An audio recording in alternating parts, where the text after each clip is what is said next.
Hello, ladies and gentlemen, and welcome back to uh, the last film in the Animal Monthly. Animal Uh, April. and I am your host, David Streggy, normally, but today I'm going to give it over to Kabuki Jake over here. And he's got some wonderful information about the film that we are going on about tonight. Go ahead, take it away. All right, so the film tonight is going to be Fantastic Mr. Fox, Wes Anderson film from 2009, stop motion animation, very, very old school stop motion animation film, done as an adaptation of the book by Roald Dahl, with, of course, the That's something Flores. I didn't know the Roald Dahl thing You before. didn't? No, I didn't. Wow. I didn't know that going in. Okay. Yeah, this is one of the higher profile doll adaptations.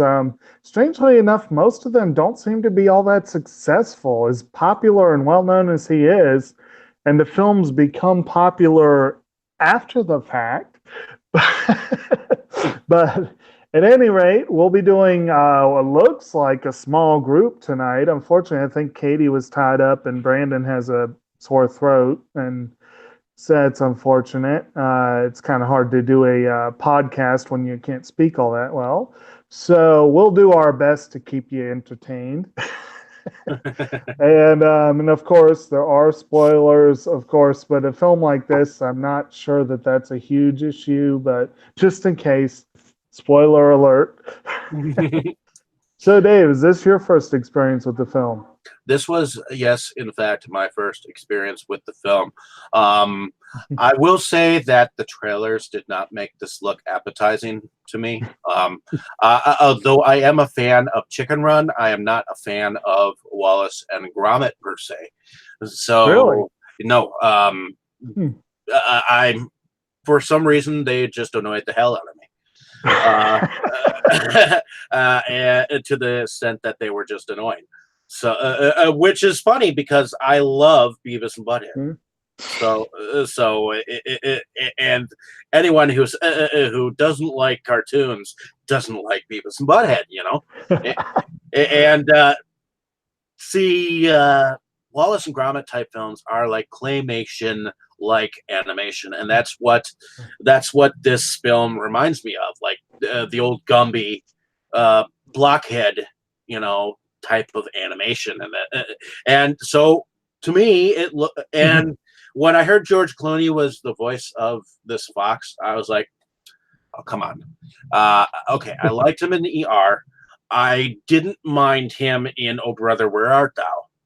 But whenever George Clooney is acting, it's unfortunate, but there's not a whole lot of range that George Clooney can do. And the voice of George Clooney does not have a very good vocal range. So when I was hearing his voice throughout this experience, I was thinking, okay, where's the excitement in his voice? Where it's just a total drawn out George Clooney voice. I mean, at first when I heard his voice, I was like, wait a minute, is that Mel Gibson? Because their voices are similar, A except little. then I looked. Oh, yeah, it's George Clooney. So I don't know. I have mixed feelings about this film. It was okay for first time watch. I guess I'd have to watch it again just to just to get into it a little bit more. But it was kind of like meh to me. But All right. Well, I think it's kind of funny that you say claymation because they didn't have any claymation at all in this one. it looked But like claymation to me. yeah, That's what it reminds me of. And I know it's right. not claymation, but it's claymation like. I think they were very specifically going for something closer to what we saw in King Kong, which is like the puppets with the skeletons that can be manipulated and all that kind of stuff. But At any rate, this one is one that I've seen a few. I don't know. This may be the fourth time. I really don't know for sure. I know I saw it not long after it came out, but I cannot for the life of me remember if I saw it in theaters. I don't think I did. Um, and I've seen it a couple times since, but it's been a while. And watching it this time, I was like, wow, I've forgotten a lot of this. But it is a Wes Anderson film. That is very, very true. It was And definitely weird. I mean, yeah, to say the least. I mean, have you seen any of his other films? what are some of his other films? Well, Remind this me. is well, he did his other stop motion one was The Isle of Dogs. And he's also done The Royal Tenenbaums, The Life Aquatic with Steve Zissou, Darjeeling Limited, The Grand Budapest Hotel, Bottle Rocket, Rushmore, and probably my favorite was Moonrise Kingdom. Um, I so he, actually have not seen any of these. okay, well, if you've seen any one of his films, you have a rough idea. He has a very, very, very, very, very distinctive visual style, a very distinctive way of staging, of Well, he must blocking, of he must like Bill Murray because oh, as far as I know, Murray's been in most of his films, yes. yeah. So he seems to Yeah. really like Bill Murray as an actor, And per actually, se. when I was watching some of the behind the scenes stuff today, Murray was actually tagging along and doing some of the behind the scenes stuff. It was kind of funny. It was interesting. But yeah, they work frequently together and they work well together, I think. And several of his regular people are here. Murray, of course, plays the Badger, who is basically Fox's lawyer.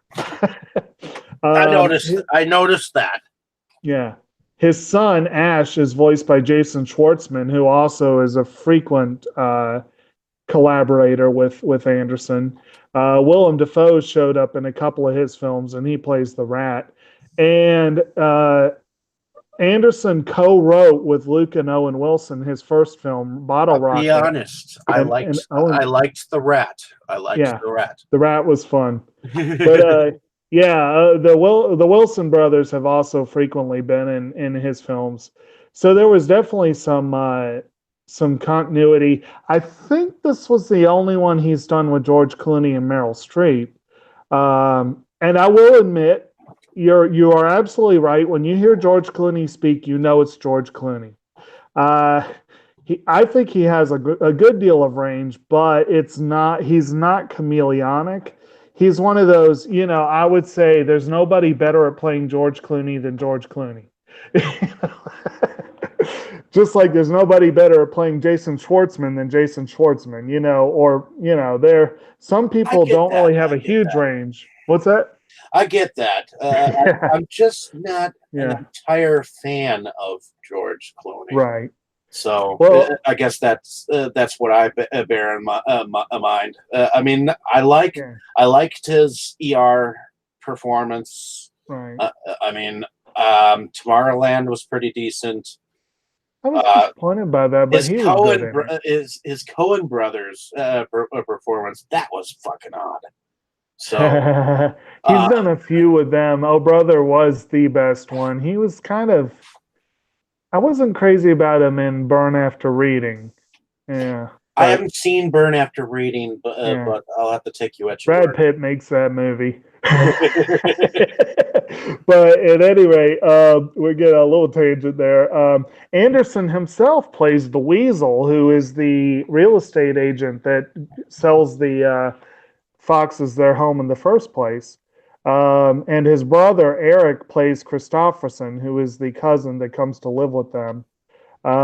So you have an assortment of interesting actors involved. Helen McCrory and what's his name, Michael Gambon are the Beans. You got the three human villains.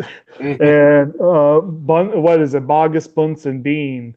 And Bogus is Robin Hurlstone, Bunce is Hugo Guinness, and Bean is Michael Gambon. And so you had a kind of an interesting, to me, I thought it was interesting little Harry Potter connection there. You got Dumbledore and Narcissa Malfoy as the so that's kind of an interesting pairing there. But personally, I thought the vocal acting overall was pretty darn strong, especially for an animated feature. I was thinking this film really was an argument for an Oscar for vocal acting. Whatever you think of Clooney, Streep was excellent in the role. Bill Murray was excellent in the role. Gambon was excellent in the role. And like you said, Willem Dafoe it was a very small role, but he did it well. Mhm. But overall, did you have any particular thoughts on any of the particular characters or what? Well, Summer? uh, Mr. Fox is evidently this character that evidently makes their family crooks in a sense because Yeah. they are a family, which reminds me of this show that was on for maybe one season, where it was a family of crooks that lived together. Um, Okay. I don't remember what the name of the show was, but Family of Crooks. yeah, a family of crooks that lived together and it only went for one season. And I think there was a vampire show at the time, which was called The Gates, Uh, which was opposite it, and that one went on, and this one didn't. So, but let's see. Well, Mr. Fox is a character, I would have to say. In the very beginning, where he accidentally gets themselves into a cage, and he learns that his so-called fiance is pregnant. I assume that they are fiance, or they do crime together. They are the Bonnie and Clyde of existence, per se. Right? Right. It seems that way at the beginning. Yeah. So, his wife, Mrs. Fox, is basically tells him, if we get out of this alive, you're never doing crime again. So 12 years later, they have a son. And that's when the whole 12 Fox years later. Yeah, 12 Fox. That was sort of like a running joke. They have a lot of title cards in the movie, and whenever they say some time has passed, they'll say it, and then they'll say the Fox year equivalent, and that was kind of a interesting. Well, it was technically only 2 years later, but it was 12 Fox years. So, which means it must be 6 years every human year. Sounds about right. Yeah. So, ultimately, we get the character of the cousin who ends up coming. Now, why did he come over? Do you remember? Well, also you should mention that they do have, that child that they had is now a surly kind of runt of a kid who's Ash, who's like I said, Jason Schwartzman. The cousin came over because his father had double pneumonia, and Ash tries to play it off as, oh, that's no big deal, and I'm like, take it from me, that's a big deal. Yeah, but so Christopherson comes in, and he's of course like great at everything, and he's tall, and the Lady Fox in their class likes him, and all this kind of stuff, and just makes Ash really not happy. No, because I imagine there's some jealousy moments, and even though the chick, I love how the chick that supposedly he is like really likes just kind of goes along with everything. Right. It's like she starts to talk to him just a little bit, but Christopherson is like, "Wait, what are you doing?" Right. During that science thing that they were doing, and he was like, "You're betraying me as a partner there." Yeah. Well, it's like basically Christopherson's paired up with this Beaver kid who's like a complete goof off character, and then the girl's paired with Ash, and she just not paying any attention to him and paying all. Yeah, that was kind of it. And then of course you have the game the schoolyard, I guess you could say schoolyard scene, where you got Owen Wilson playing the coach, and he's sitting there talking to Ash and just kind of Yeah, that was a yeah different moment. That was a yeah different moment. I mean, it's yeah not often you see him in the yeah role of a gym teacher role. right. You know? And I liked how the game was an obvious ripoff of cricket. I don't know why that amused me, but what do they call it, whack bat or whatever it is? Yeah, whack that. It kind of reminded me of like baseball, just a little bit too. Yeah, Uh, well, I mean, it was probably a little bit of that, but the yeah, so that's the main thing. And then, like I said, the house tree they move into, mhm. it happens to overlook three farms by Bogus, Bunce, and Bean. And there's a little, when they move in, I think Badger was the one that told them or played for them the little ditty of like the little kids song that they sing about them, and that made a great little piece to the soundtrack actually. Yeah, Uh, it kind of reminded me of like Frere Jacques or something like that. You a little bit, but creepier. And then you've got, if I remember correctly, so Bogus was, I think, a chicken farmer, and Bunce was he had a slaughterhouse, right? Am I remembering that correctly? Yeah, And he had then Bean, slaughterhouse was all about alcohol. cider. Yeah, and apparently he only ate and drank his own brand of cider. It's like no wonder he's in such a bad mood all the time. No wonder he's so thin. Exactly. Yes. Yes. And did you Uh, see how his particular wife looked like a man? yes. Yes. Yes. That was when she first showed up. I had forgotten that was his wife, and then when they said something like he said something like called her something that made me realize it was his wife, and I'm like, okay, each his own. Yeah, But yeah, some people significant others. right. Ah, But but anyway, one other thing on character, just back to Fox for a minute. Supposedly, Roald Dahl partially modeled the Fox on himself, okay. and Wes Anderson apparently took that ball and ran with it. Everything in their house is inspired by Dahl's house, and his study apparently recreated very meticulously much of Dahl's study. And he gave him some of Dahl's mannerisms. So it was like, so in a sense, I do think in some ways he was playing George Clooney, but in some ways it was meant to be a version of Roald Dahl as well. So that was kind of an interesting little hybrid there, I guess. Okay. But yeah, and then and one of my favorite character moments is the part where he's like assigning duties to everyone, and then Badger he points at Badger, and Badger's like demolitions expert. He's like, since when? Oh He's yeah, like, that's right. blow up. Just hearing Bill Murray do that, I was amused. And I wonder if that was a Caddyshack reference.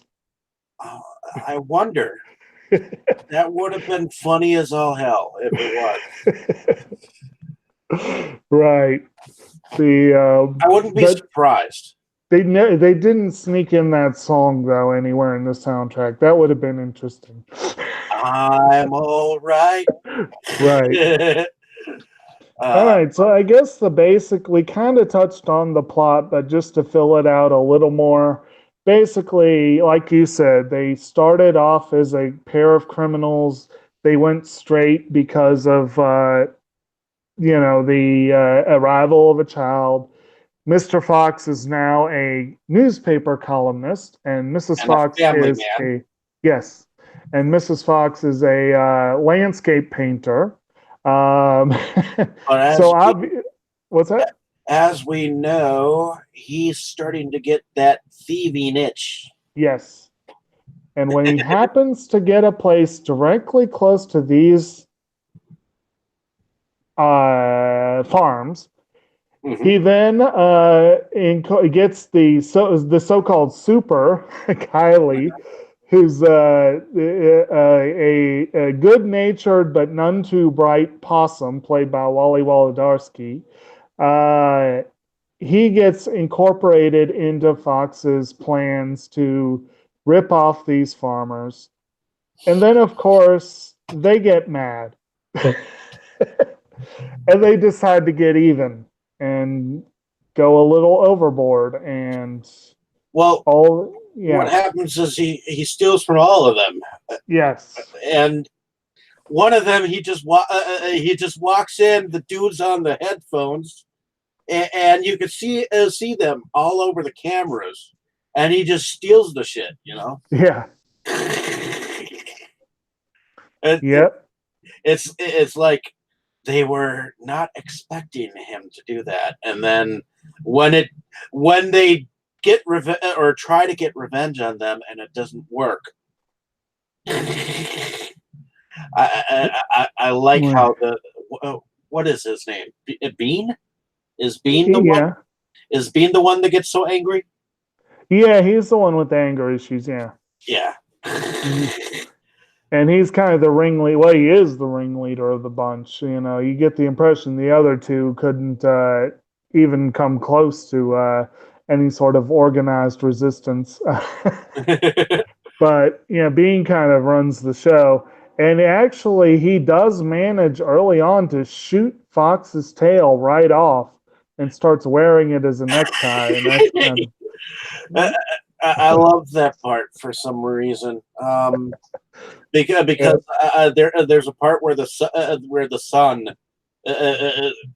when did he happen to have a son? It was the only moment where they showed the son of Bean yeah, I think watching the so. television and was Yeah. like, wait a minute, what is that father's wearing? Because he's like, I've got to give Dad a new tie. he he seemed a little he seemed like an odd kid, but but yeah, so that's really the basic plot. Of course, the animals end up banding together and fighting back, and I'll be honest, I'm not entirely crazy with where the movie ends up. I mean, to me, with my environmental leanings, I felt really bad. I thought it was more of a sad than a. I mean, it wasn't a sad ending, but it was much more bittersweet than it was probably intended to be. Mm-hmm. But it was an interesting overall. I thought it was interesting, and I thought it was like so totally different from Cujo. I forgot there was a rabid dog in this one, so Oh. so that made it make sense. Right? I mean, you you never stare a beagle in the eyes, right? Right. Then That was one. That was a rabid beagle, yeah. if that was a beagle, because it to Yeah. me beagles are a little smaller. You do have to wonder though, that's some really, if they knew that they had a rabid beagle and they let it run loose, that's not very smart. But Well, I like how it turned out in the end, where the son ended up being a little bit more athletic than we thought. yeah, yeah, he did manage to pull his weight in the end, which was nice, and and did a good job with that, and and certainly I'm trying to think if there are any other aspects of the plot that were worth looking at that we kind of missed, but I think I we think got it's most of very that. straightforward for the It most part. is. Okay, so So, supposedly, the other half of the plot was mhm, actually now that the tail was taken, yeah. the son and the cousin get together and are Hmm. like, "Hey, let's go redeem ourselves. Help me redeem myself in my father's eyes, so that we Yeah. can steal his tail back." So what they Oh, do is right. they end up going to Bean's house and end up getting more invested in what was laying out in the open, food wise. Hmm. Instead of actually going and finding this tail. And Right. Christopherson gets kidnapped Yep. when they think that it's actually the son of Mr. Fox. Yeah. So yeah. So that was, yeah, his attempt to, and you're right. The rescue of Christopherson was another big point towards the end, and like I said, the son getting his chance to pull his weight. I think it Well, was him. I think it was him, Kylie, and Fox that went in to. because Yeah. even when they were trying to steal from the farms, he used Right. Christopherson, and Right. he ignored his son on Right. certain things. So the son was starting to feel like he was useless. Right. So, Yeah. but what did you think about Christopherson and um, what was it, Ash? Their relationship after after they had gotten together and done this, and once he was rescued. Do you think that their relationship actually got better? Well, it definitely got a little better. It's like the obviously it was a little testy at first, but when he tried again to when he tried to rescue him, and Christopherson's like, he's angry for a bit, but once he'd been apologized, the apology came and seemed genuine. So he just said that the what was I trying to say? He actually like took some time to try and teach him karate, and that was kind of interesting. It didn't go as well as it planned, but it did work in a way. The Yeah, so that was kind of fun. Um, let's see here. So we are getting Response from yeah, Dustin. right. So Dustin was originally supposed to be on, and he said that he thinks that the movie was surreal and Yeah. grotesquely hypnotic. That's one way to put it. That yeah, See all of it before going under, but right. from what he Yeah. said he said he thought it was pretty good. Yeah. So I guess it was Oh, up very his good. alley. Very good. Yeah, so I guess at this point then, if we wanted to move along to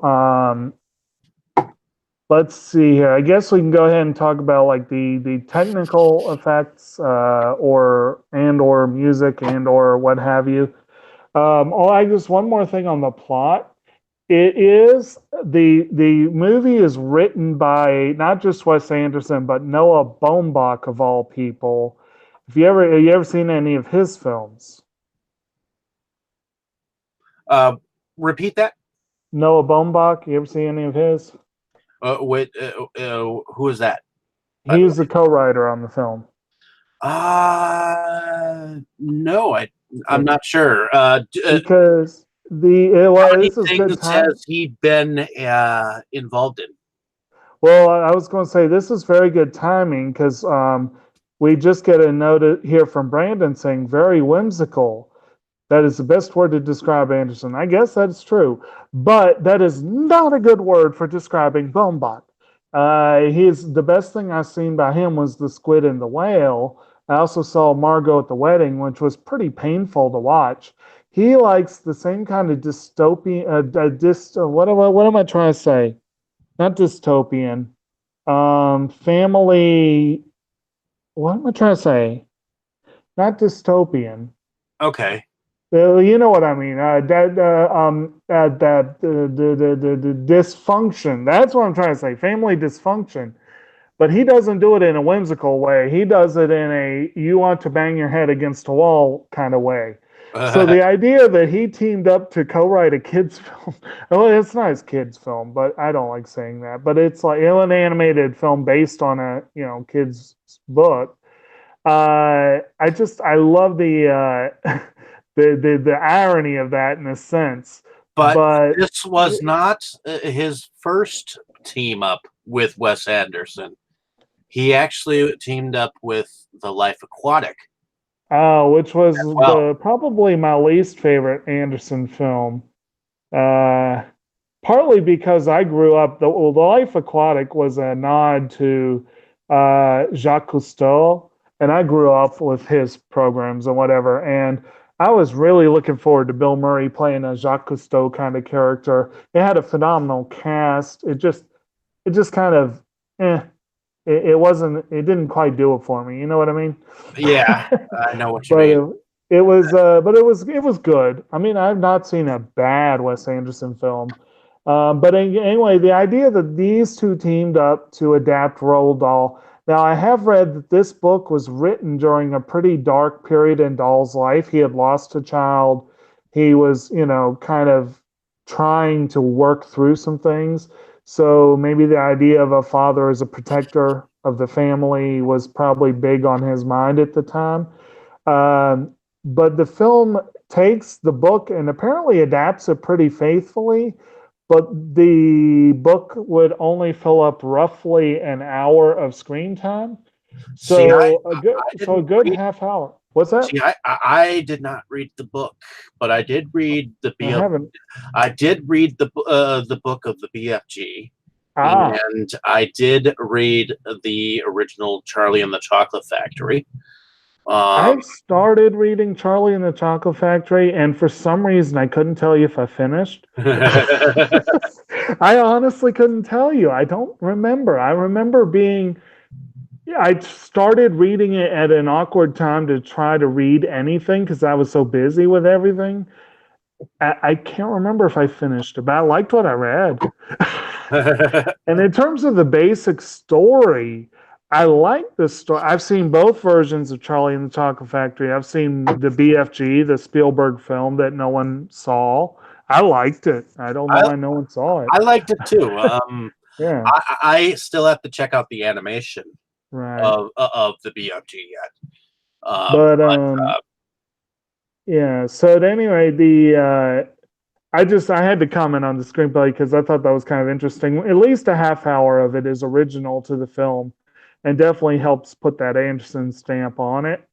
okay, But the main thing that does is the visuals. And like I said, you see any one of his films, I almost call it kind of they're very stagey, they're very theatrical in a lot of ways. And I almost call it like picture card movies, if that makes sense. Because it's like almost every scene could be like a still frame for picture card or something like that. It's the way he does the blocking. He almost always has things central to the screen. He usually does symmetrical or semi-symmetrical images. He does a lot of right angles. If you have a chase scene, you hmm. turn at right angles. And these are things that are hallmarks of his films. They regularly happen. There's usually a very strong color palette as well. And this one, it's all autumnal. It's almost all reds, browns, oranges, yellows, Okay, very, very, very little green or blue. so he did And that Isle yeah, of Dogs just recently. yeah, I, I yeah. I wanted to I wanted to see that, believe it or not, to see when it came out because it won a lot of what is it animation things. Yeah. So It's an interesting film. It's very interesting. I didn't like it as much as this one, but I did like it. Okay. But yeah, the one of the cool things with the color scheme is I noticed at one point that Anderson had very blue eyes, and I think he has kind of generally a bluer look. Apparently, they intentionally put most of the blue in the film on him, and just to kind of emphasize the idea that he was a visitor from somewhere else. Okay. So that was kind of a interesting little touch they did, I guess. Um, and and then, of course, like I said, another hallmark of his films is the music. I absolutely love the soundtracks to pretty much every one of his films. And I've been saying for years there needs to be an Oscar for use of music in film, you Well, know? I know that the Royal Tenenbaums and Yeah, the Zarling Unlimited and the Life yeah. Aquatic, aren't those all on the Criterion collection? Well, yeah. Well, most of his films got immediate Criterion releases, which is kind of sad. It's not good. Criterion should give films a couple of years to marinate so that they can collect some real bonus features. You know what I mean?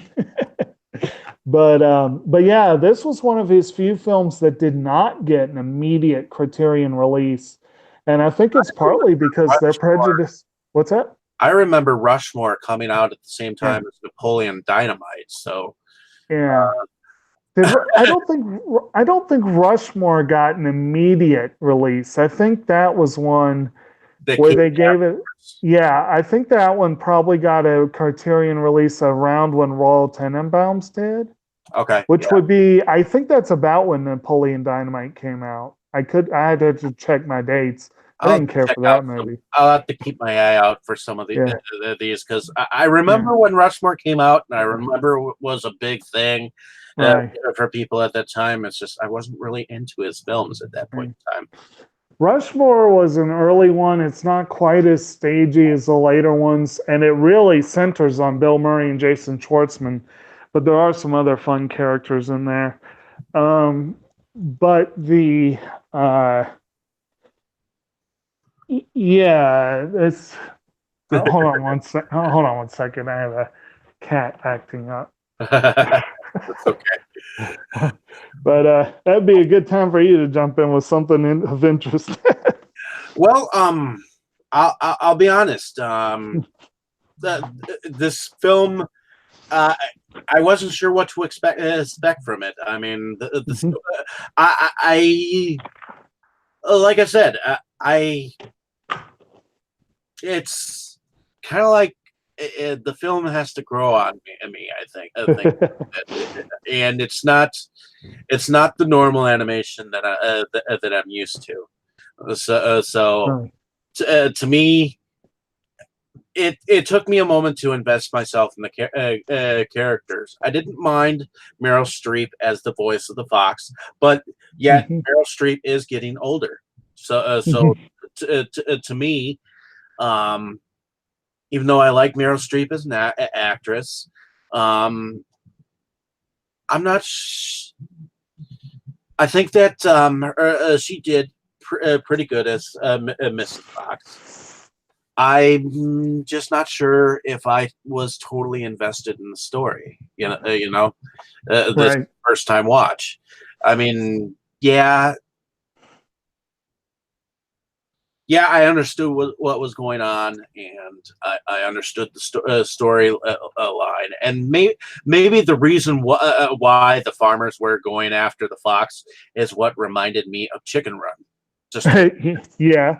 in a sense, which is what made me think of the animation in Wallace and Gromit Right. kind, because you have this animation that's more like Ray Harryhausen, Right.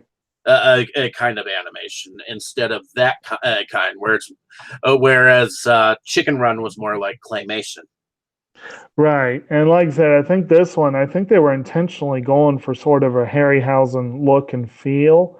Mm-hmm. Like even I think we discussed in the King Kong video how the fur kind of would shift because the animators when they moved the puppets, Yeah, I noticed it that, happened, and and I noticed they that in the Foxes. and they did that on purpose in this one. Anderson wanted that look as sort of a nod to those older sort of films. Mhm. And apparently they shot it in like ultra high def just to even further accentuate it, I guess. Which is kind of an interesting thing to do, I guess.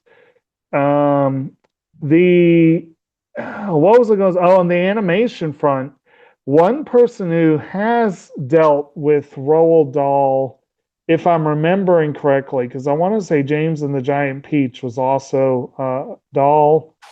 Um, and I do believe that movie, the animation director was Henry Selick. And Selick almost did the animation for this one. He did some of the pre-prep work, but then left to do Coraline instead. And it could have almost had a very different look if that had been the case. You know, that would have been an interesting. And apparently it came out almost the same time as Coraline, which was very close. And it came Well, out the same weekend as Where the Wild Things Are, which was another reimagining of a famed child book.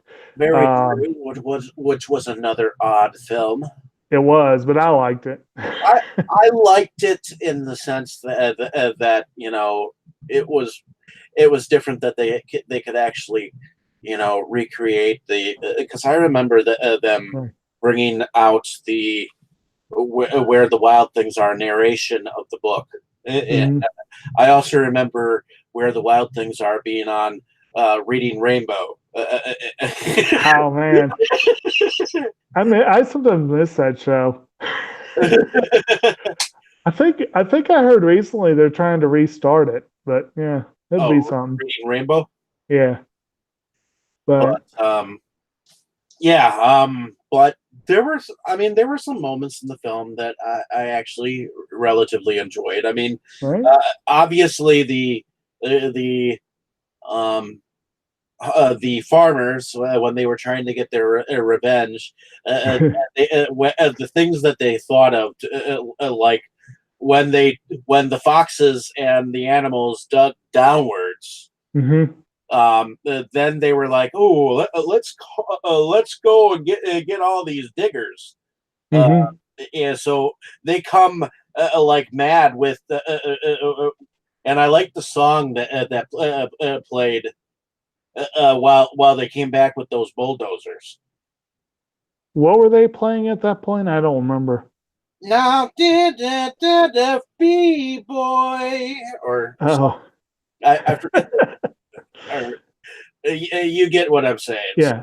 But that's one thing I was touching on before was with the music, not just it does have the Oscar nominated score by Alexander Desplat, who does phenomenal music and works a lot with Anderson. But so you had two Beach Boys songs that were used in very good ways in the film. And then you had that one that played over the end credits that was just a great upbeat way to end you know. So it's like I said, great use of music all around. It was really fun. I would have Yeah. to say so. I Yeah. mean, it was just an odd film all around. hmm Yeah. I mean, it's it's hard not to like some parts of this movie. It's just first time watch. After I watched it, I was kind of like, it was okay. But now that I think back to it, I wouldn't mind Mhm. watching it again Yeah. because to me it takes more than one watch for a film to grow on me. I think in a lot of cases, if you've never seen a Wes Anderson film, a lot of people have that sort of reaction. It's like Well, I actually went to the movies. I actually went, I think, with my mom and her sister to see the Royal Tenenbaums, and I went with my father to see The Life Aquatic. And I don't think in either case they had seen one before, and I think all three of them had the same kind of what was that reaction? well, So it's kind of I can't remember which one the first one I saw was. I'll Might be have been honest. Tenenbaums. I'll be honest. I just Yeah. the trailers for any of his films have not really made them. What is it? Appetizing. I don't know. Yeah. I don't. I mean, to me, the trailers of Rushmore was had this kid saying, "I want her to be my Rushmore," and I'm like, hey, really? That looks Yeah. stupid. Rushmore was one I came to later. I wasn't blown away by it at first, and I was like, wow, everyone's loving this movie. So I think I saw it after I saw Tenenbaums. I can't remember for sure, but I'll just have to yeah. buy into getting the rest of the Wes Anderson films just I, for I just will tell I can you, watch them. I will tell you, you're talking about trailers. I don't recall. I don't know if this will be easy to find, and I might be remembering this wrong, but I think it was a Saturday Night Live sketch, and I want to say it starred Edward Norton, and he did a spot-on spoof of every Wes Anderson trailer. It was great. It was like it was. I thought it was hilarious. Hmm. I'll have to check that out. There's very few Edward Norton performances that I like, and that sounds like it would be interesting. He's another Anderson regular. He starred in Moonrise Kingdom, Moonrise Kingdom, and Grand Budapest Hotel, and I want to say he had a starring role in Isle of Dogs. I'd have to double check that, Okay. but yeah. So it's I guess we probably getting to the point where we could talk about favorite stuff and then wrapping up. I think you'd already touched on some of your favorite stuff. Well, um, I would have to say one of my other favorites scenes, I guess, is when when the dog goes after the yeah. yeah yeah I'm gonna have to say that after being after the son Ash had Oh, jumped over after everything and let the gate open and let him at him. the dog went after, yeah, yeah, that was kind of fun. It's Just like it serves them right for keeping a rabid dog. ripped the foxtail apart, and then right Yeah. afterwards, they're all saying, "Let's run." So they Mhm. get in that two piecer car thing, Mhm. and they put the whatever's left of the tail as a flag. Mhm. So I would have. Yeah, that was interesting. So what was your favorite? Oh, um, I think there's a few little ones scattered throughout. It's kind of hard to say exactly what my favorite parts will be. But I do think the one you just said, where they let the dog loose, was pretty good. And the scene where they encounter the rat was, I thought, a lot of fun. I thought it But was some fun too. Um, yeah, that was another scene that I would have to. mm, It's like little scenes yeah, filtered throughout that make it have some charm. right. And like I said, I like most of the scenes with Badger, like the one where he says he's a demolition expert. I did love that. But I also kind of liked his sort of deadpan meeting earlier with Fox, where he was telling him like, "You want to live in a tree? Are you crazy?" Just sort of, you Well, I know, think I'm going to listen to you. Well, why not? yeah. Oh, actually, that got me thinking though about that one scene in that got me thinking this time around about that scene in Avengers Infinity War where Star Lord is listening to him and he's like, "Yeah, okay, so that's a great plan, but we're not going to do it because it sucks." And just I was thinking like, wow, this kind of yeah, I've seen this before. I would have to say Yeah. that this is a film, to those of you listeners out there, Mm-hmm. this is a film that if you're not used to Wes Anderson's stuff, which I'm not, it might take a little getting used to his Right. kind of a film style. And I think that's the problem that I'm having. It's like I want to like him, but yet I'm kind of, still meh about him. And maybe I've been judgmental of his way before I even see them because they look stupid. Uh, Well, but that's one way to put it. uh, but I'm willing to give his films a go, and willing because they were well liked when they came out by some people. And Some people, yeah, you're right. Everyone in the academy, everyone that runs Criterion, I think he's a bit overrated myself, although I like his films, but some people just they love his I films. don't think he's as run agog as Katerian might want to think, or Right. someone at the academy must have really, really loved his stuff Yeah.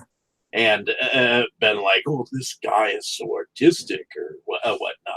Well, he is incredibly artistic. Like if you look at it from the, I'm sorry if I'm speaking for Brandon for a moment because he couldn't, since he couldn't join us, but I know he considers pretension to be a part of being artistic. That's why he says that Fellini is the only one that can get 10 because which I disagree. I think Kubrick was every bit as pretentious. But I think it's Anderson is up there. He does have a lot of that sort of super artsy pretension to his work, but it's to me it's likable. It's not as cold as some people are. You know what I mean? Like some artsy directors just kind of leave It's you got feeling a some, little cold. it's got some off-colored, odd sense of humor. Right, That's what I'm going to say about it so far. right, I mean, uh, I'm not sure every single segment of this fantastic Mr. Fox right. entirely, you know, fit with the storyline because it did jump around a little bit. I mean, Yellow. it was staccato. Yeah, If you get my drift, it was kind right. of rough around the edges. Yeah, that's a good way to put it, I suppose. And I guess it makes sense too because it was a pretty massive undertaking. Like I remember reading how many shots they had to do for the film, and I don't remember the number, but it was a lot. This was like Anderson's first attempt to do animation, and he decided to do old school stop motion all the way. I think they used CG in one scene, so everything else is stop motion. Okay. So that's a lot of work, It would and be interesting. it is what's that? Would it be interesting to figure out what kind of animation he actually really did use? Because I do think that you have it somewhat on the nose with some of the old school animation because like I said, it kind of reminded me of Mhm. claymation, but it wasn't claymation per Right. se. It more reminded me of like the Richard Scary Town. You know what I mean? I The guess so. well, the town itself reminded the town where Bean Oh, for some reason I love how they ended up in the supermarket that was by yeah. Or as they're getting near it, yeah, I smell Freon. Yeah. It's like, yeah. The that was an interesting way. But yeah, the town actually one of my favorite scenes I think was where, the demolitions expert hands Mr. Fox a lighted pine cone and they throw it out of the manhole and it lands in a trash can and catches fire. And the guy just walks over and puts it out with his drink. And then they all start kind of like, is that the best you can do? And no, it wasn't. Well, and then of course the news people were talking to Yeah, the three farmers, and they're like, "Yeah, we could starve them out if we want." As it goes down, it right. looks like each and every one of the animals have actually found a level of the sewer to live. Yeah. Yeah. And then all they do is just dig east. Yeah. So it Yeah. was different. It was interesting. So yeah, I guess is that it then? Is that all we want to do? Uh, yeah, I think so. I mean, Okay. we did cover some of the soundtrack. Okay. We Yeah. did cover some of the special effects because that deals with the animation aspect. Right. So yeah, I think that covers it. Yeah, and as far as the soundtrack, I wanted to find that one song. What was it that they played? Oh, Uh, for children. the no, that one at the end. Oh, Let Her Dance. That's what it was. Bobby Fuller 4. That's what they play over the end credits. Okay. And then you had, yeah, and then again, like I said, a couple of Beach Boys ones. I Get Around was always a favorite of mine, so I always like seeing that in the movies. I think the first time I heard that in the movie was Look Who's Talking, which is a movie I've largely forgotten. Actually, I think the first time that I actually heard it was in the Flight of the Navigator.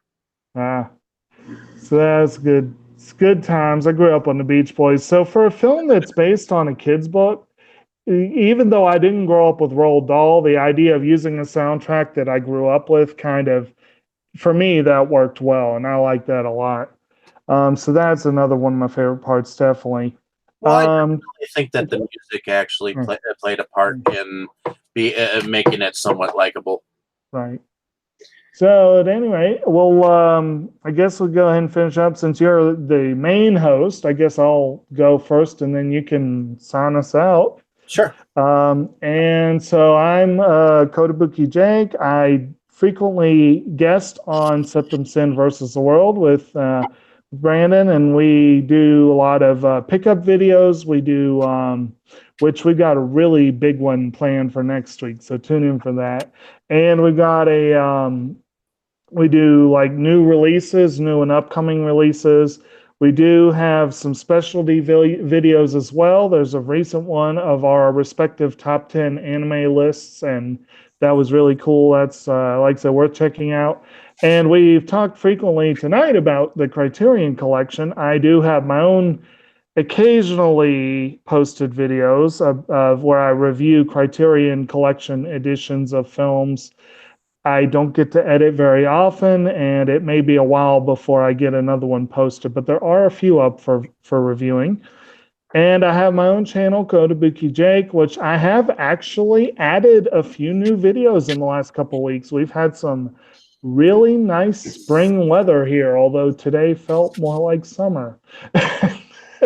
So there have been some videos going up, and there will be more. So look forward to that. And I'll hand it to you, Dave. Alrighty, and my name is David Strege. I run Inside Movies Galore as well as Delusions of Grandeur, and we've had an exciting month with our animal a month, but we also have some more cool films that we'll be talking about this next month, which I'll be posting on our page probably tomorrow. So look out for that. I definitely will have some more cool reviews. I have Mm-hmm. almost ended my count of how many films I actually do have. So I might actually post an entire list on my page once I can actually get around to it. But before we actually do Suspiria, I'll probably be going on about it myself and my thoughts. So I assume that'll be my next review. So definitely keep a lookout for that and some more cool reviews coming out. Now, as far as producer wise, I am finishing up producing a found on footage film called The Surreal Project, which will be coming out in 2020, I believe. Um, and also finishing up with Camp Blood 9, which is a to be determined title. And I don't know much about it yet, but I will know about it eventually. And then in a little bit, I will probably be funding Death Board, which is one of Brad Twigg's newest films. I've worked with him on Wrestle Massacre before, so I'm looking forward to working with him again. So, in any case, stay tuned for more films. I believe, let me see here. I believe our next film, if is on 5/7, which is next week. We start The Wolfman. Yeah. Which I believe it's months, February, March. Oh wait, May. Monster May, is it? No, I think the theme for the next 2 months is meet the cast. We're all just this was I think your selection. Okay, yeah. Yeah. And my one of my selections. This is meet. Our theme is meet the cast, kind of where we each choose one film to watch and discuss. Mine, I chose was The Wolfman, and that is the first one that is up. So I will get I am looking forward to this one. So, in any case, Very good. like, share, and subscribe, everyone. Thanks for listening, and have a great evening. Say good night. Night. All right, night, folks. Hopefully you enjoyed listening, and stay tuned for more cool